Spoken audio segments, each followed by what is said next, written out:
How do we explain the origin of racial diversity?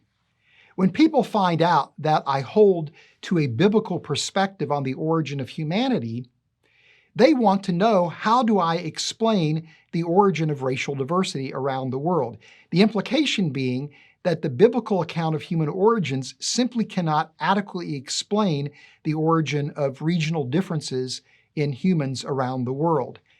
The other implication is that the evolutionary paradigm can do that quite readily. Well, what's going on here is actually the influence of an old idea in human evolution called multi-regionalism that gives the impression that it took over 2 million years for racial differences or regional differences to develop in human beings.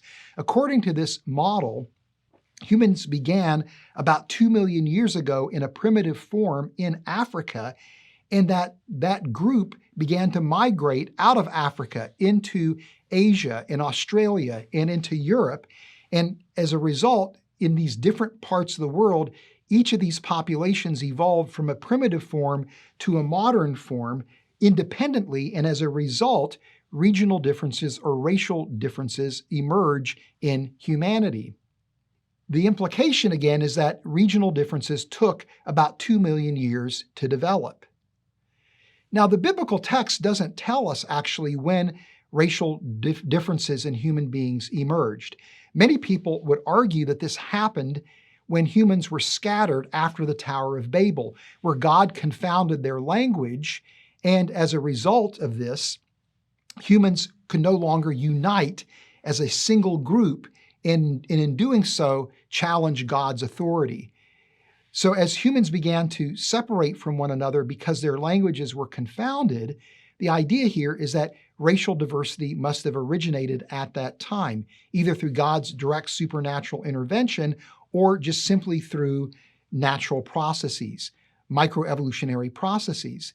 The problem is, this seems to be happening in way too short a period of time.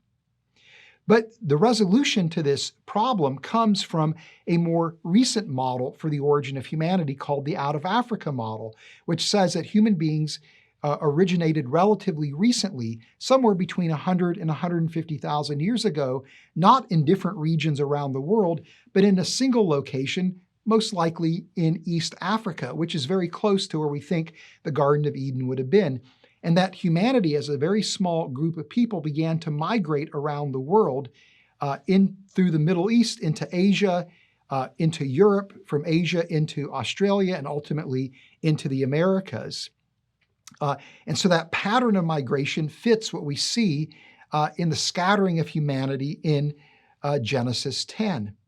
But the point being here is that now, from a scientific perspective, regional differences in humanity must have originated relatively quickly.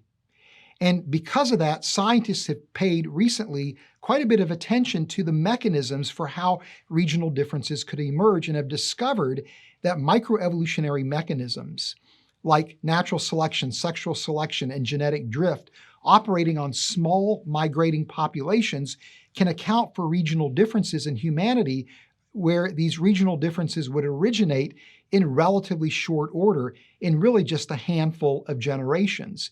So in other words, the biblical text with regard to the origin of racial diversity is now in close alignment with the scientific models for how regional differences emerged in human beings. And this gives us confidence in the scientific credibility of Genesis 1 through 11.